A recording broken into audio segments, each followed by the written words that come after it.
Elisabeth, vous êtes membre du mouvement Incroyable Comestible, un mouvement qui est né à l'origine à Todmorden, en Angleterre, et qui se répand à travers le monde comme une traînée de poudre, jusqu'ici même.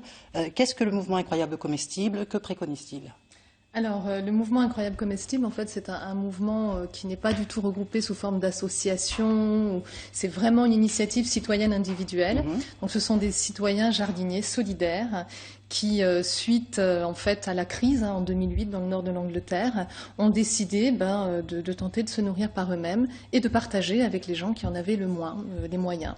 Et voilà, c'est parti comme ça. Donc vraiment pour lutter contre la vie chère, déjà, lutter contre la vie chère, renouer un lien à la nature et à notre capacité d'être en autosuffisance alimentaire.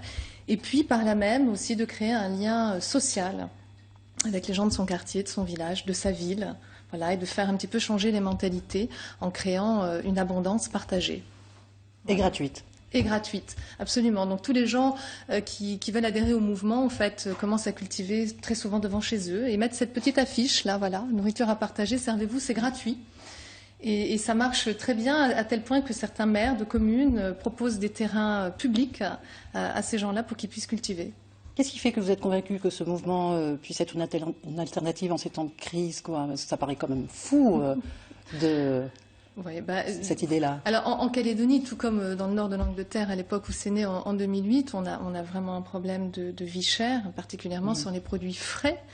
On le voit en ce moment, hein, avec le prix du citron ou encore tout un tas d'autres produits qui sont hors saison. Les gens ont beaucoup de mal à bien se nourrir, donc à se nourrir de produits frais et en plus de produits bio, puisqu'évidemment on préconise quand même des produits sains. Et ça, c'est quand même une aberration à notre époque de ne pas pouvoir manger une salade, une tomate, une banane, une papaye. Je suis d'accord avec vous, mais si les fruits et légumes sont gratuits, comment l'économie locale peut-elle s'en sortir? Alors, on ne fait pas du tout de concurrence à l'économie locale, aux agriculteurs. Au contraire, et d'ailleurs, si je suis là aujourd'hui, c'est grâce à une agricultrice qui m'a invitée et qui soutiennent complètement ce mouvement. On a d'ailleurs dans le mouvement des agriculteurs bio. Au contraire, je pense que plus les gens vont vouloir consommer des produits sains et les cultiver, et plus ça va booster aussi l'agriculture locale. Et c'est ce qui a été observé dans beaucoup de villages, notamment en Angleterre, puisque le mouvement a 4 ans. On s'est rendu compte que les gens consommaient de plus en plus des produits de chez eux. Et je crois que c'est vraiment ce dont on a besoin aujourd'hui aussi en Calédonie. D'accord, donc c'est vraiment un processus participatif citoyen. Oui, complètement. On dit ça comme ça. Solidaire, éthique. Ok. Les Incroyables Comestibles sont en Nouvelle-Calédonie. Vous avez déjà mené une première action il y a quelques jours. Le 6 octobre, très exactement. On va voir d'ailleurs une photo à l'image. Voilà, c'est pas mal pour un début. Quelles autres actions allez-vous mener alors? Alors on a notamment une association qui est venue du Nord et qui souhaiterait nous inviter dans le Nord pour aller notamment dans des tribus.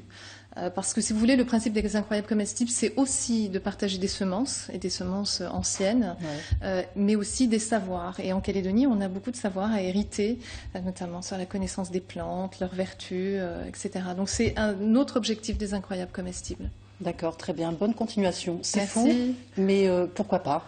C'est fou, mais pourquoi pas, exactement. Il faut rappeler quand même que les changements dans la société sont toujours venus du bas. Et voilà, et on y croit très fortement. Bonne continuation. Merci.